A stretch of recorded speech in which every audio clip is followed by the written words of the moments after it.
શ્રી ગણેશાય નમઃ. જય શ્રી કૃષ્ણ. આજે આપણે એકાદશીએ શ્રીમદ ભગવદ્ ગીતાનો પ્રથમ અધ્યાય કહેવાનો છે.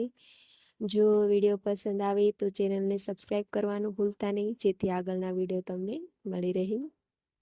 શ્રીમદ ભગવદ્ ગીતા પ્રથમ અધ્યાય.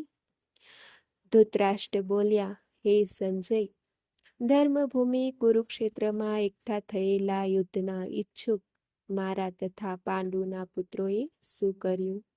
સંજય બોલ્યા, તે વખતે રાજા દુર્યોધને વ્યૂહા ગોઠવાયેલી પાંડવોની સેનાને જોયા પછી દ્રોણાચાર્ય પાસે જઈને આ વચન કહ્યા, હે ગુરુદેવ, આપના બુદ્ધિમાન શિષ્ય દ્રુપદ પુત્ર ધૃષ્ટદ્યુમ્ન વડે વ્યૂહાકારે ઊભી કરાયેલી પાંડુ પુત્રોની આ અત્યંત વિશાળ સેનાને જુઓ. આ સેનામાં મોટા ધનુષ્યો ધારણ કરનારા તથા યુદ્ધમાં ભીમ અને અર્જુન જેવા સુરવીર, સાત્યકી, વિરાટ, મહારથી, રાજા દ્રુપદ, દૃષ્ટકેતુ, ચેકિતાન, બળવાન કાશીરાજ, પુરુચિત, કુંતીભોજ અને પુરુષશ્રેષ્ઠ સેવ્ય, પરાક્રમી યુધામન્યુ તથા બળવાન ઉત્તમોજા, સુભદ્રા પુત્ર અભિમન્યુ તેમજ દ્રૌપદીના પાંચેય પુત્રો બધા જ મહારથીઓ છે. હે દ્વિજ શ્રેષ્ઠ, હવે આપણા સૈન્યમાં પણ જે મુખ્ય શૂરવીરો છે તેમને પણ આપ જાણી લો. આપની જાણ ખાતર મારી સેનાના જે સેનાપતિઓ છે તેમને હું કહું છું. આપ સ્વયં, પિતામહ ભીષ્મ તથા કર્ણ, સંગ્રામ વિજયી કૃપાચાર્ય તેમજ અશ્વત્થામા, વિકર્ણ અને સોમદત્તની પુત્ર ભૂરિશ્રવા, આ સિવાય બીજા પણ મારા માટે જીવનને ત્યજનારા ઘણા શૂરવીરો અનેક પ્રકારના શસ્ત્રાસ્ત્રથી સજ્જ છે તેમજ સર્વે યુદ્ધના નિપુણ છે. ભીષ્મ પિતામહ વડે રક્ષાયેલી આપણી તે સેના અપરિમિત હોવાને લીધે બધી જ રીતે અજેય છે. જ્યારે ભીમ વડે રક્ષાયેલી આ લોકોની આ સેનાને તો પરિમિત હોવાને કારણે જીતવી સાવ સહેલી છે. આથી બધા વ્યૂહદારો પર પોતપોતાની જગ્યાએ રહેલા તમે બધાય સજાગ રહીને ભીષ્મ પિતામહનું બધી બાજુએથી રક્ષણ કરો. કૌરવોના વૃદ્ધ મહાન પ્રતાપી પિતામહ ભીષ્મે તે દુર્યોધનના હૃદયમાં હરખ જન્માવતા જોરથી સિંહની જેમ ગરજીને શંખ વગાડ્યો. પછી શંખ, નગારા, ઢોલ, મૃદંગ તેમજ રણસિંગા વગેરે વાદ્યો એક સાથે જ વાગી ઉઠ્યા. તેમનો એ અવાજ ઘણો ભયંકર થયો. ત્યાર પછી શ્વેત અશ્વો જોડેલા ઉત્તમ રથમાં બેઠેલા શ્રી કૃષ્ણ મહારાજે અને અર્જુને પણ અલૌકિક શંખ વગાડ્યા. શ્રી કૃષ્ણ મહારાજે પાંચજન્ય નામનો, અર્જુને દેવદત્ત નામનો અને ભયાનક કર્મ કરનારા ભીમસેને પોંડ નામનો મહાશંખ વગાડ્યો. કુંતીપુત્ર રાજા યુધિષ્ઠિરે અનંત વિજય નામનો અને નકુલ તથા સહદેવે સુઘોષ અને મણિપુષ્પક નામના શંખ વગાડ્યા. શ્રેષ્ઠ ધનુર્ધારી કાશીરાજ, મહારથી શિખંડી, ધૃષ્ટદ્યુમ્ન રાજા વિરાટ, અજય સાત્યકી, રાજા દ્રુપદ, દ્રૌપદીના પાંચેય પુત્રો તથા મહાબાહુ સુભદ્રા પુત્ર અભિમન્યુ, આ સૌએ હે રાજન બધી બાજુએથી જુદા જુદા શંખો વગાડ્યા. તે ભયાનક નાદે આકાશ અને પૃથ્વીને પણ ગજાવતા ધાર્તરાષ્ટ્રોના એટલે કે આપના પક્ષધારીઓના હૃદય ચીરી નાખ્યા. હે રાજન, તે પછી કપિધ્વજ અર્જુને યુદ્ધ માટે સજ્જ થયેલા ધૃતરાષ્ટ્ર સંબંધીઓને જોઈને શસ્ત્ર પ્રહારની તૈયારી વેળાએ ધનુષ ઉપાડીને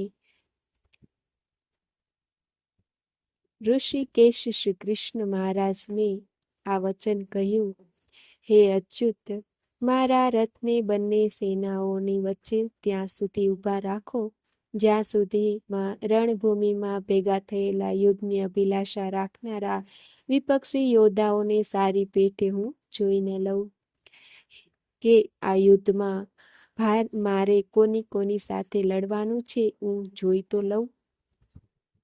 દુર્બુદ્ધિ દુર્યોધનનું યુદ્ધમાં હિત ઈચ્છનારા જે રાજાઓ આ સૈન્યમાં આવ્યા છે તે સૌ યુદ્ધ કરનારાઓને હું સારી રીતે જોઈ તો ખરો.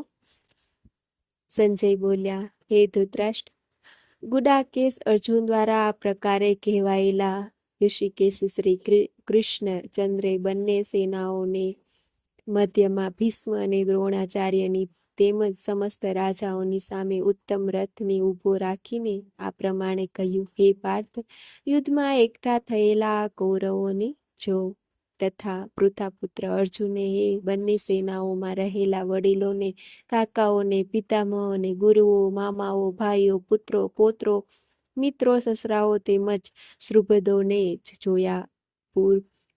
તે ઉપસ્થિત સંઘળા બાંધવોને જોઈને તે કુંતીપુત્ર અર્જુન અત્યંત કરુણાથી ઘેરાઈને વિષાદ કરતા વચનો બોલ્યા. અર્જુન બોલ્યા, હે કૃષ્ણ, યુદ્ધ ક્ષેત્રમાં ઉભેલા યુદ્ધ કરવા ઈચ્છતા આ સ્વજન સમુદાયને જોઈને મારા અંગો શિથિલ થઈ રહ્યા છે, મોં સુકાઈ રહ્યું છે તથા મારા શરીરમાં કંપ અને રોમાંચ થઈ રહ્યો છે. હાથમાંથી ગાંડીવ ધનુષ સરી રહ્યું છે, ચામડી પર ઘણી બળી રહી છે તથા મારું મન જાણે ભમે છે, માટે હું ઊભો રહેવાને સમર્થ નથી. હે કેશવ, હું તો લક્ષણો પણ અવળા જોઉં છું અને યુદ્ધમાં સ્વજનોને મારીને કલ્યાણ પણ નથી જોતો. હે કૃષ્ણ, હું ન તો વિજય ઈચ્છું છું કે ન રાજ્ય કે ન સુખ, પણ હે ગોવિંદ, અમારે આવા રાજ્યનું શું પ્રયોજન અથવા આવા ભોગો અને જીવનથી પણ અમને શો લાભ? અમે જેમના માટે રાજ્ય, ભોગ અને સુખો ઈચ્છીએ છીએ તે જ બધા લોકો તો ધન અને જીવવાની આશા જતી કરીને યુદ્ધમાં ઊભા છે. અહીં ગુરુજનો, વડીલો, પુત્રો તેમજ દાદા, મામા, સસરા, પૌત્રો, શાળા તથા બીજા બધા સંબંધીઓ જ છે. હે મધુસૂદન, હું હણાવ છતાં પણ આ ત્રણેય લોકનું રાજ્ય મેળવવા માટે પણ હું આ બધાને હણવા નથી ઈચ્છતો, તો પછી પૃથ્વી માટે તો કેવું જ છું.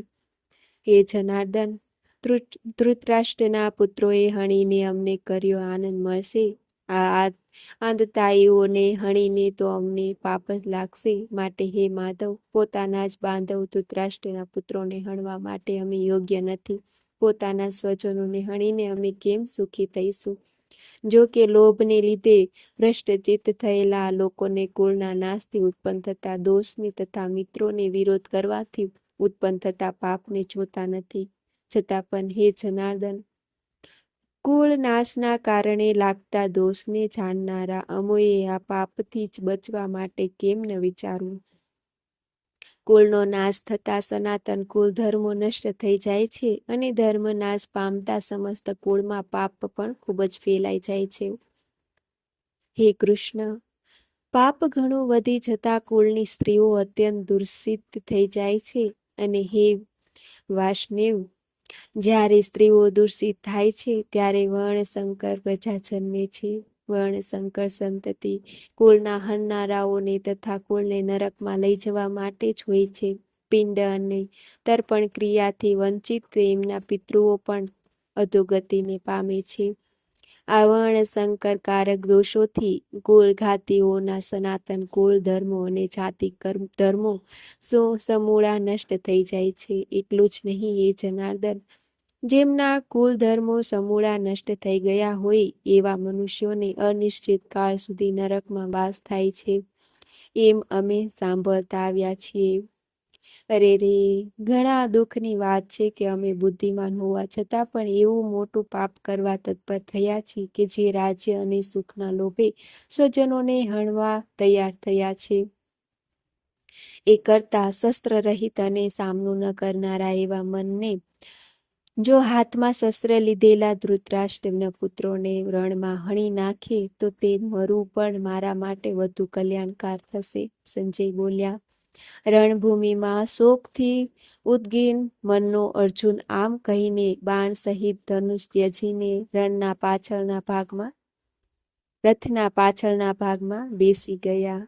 શ્રી કૃષ્ણ અર્જુન સંવાદે વિષાદ યોગો નામ પ્રથમો અધ્યાય સમાપ્ત. અર્જુન વિષાદ યોગ નામનો પહેલો અધ્યાય સમાપ્ત.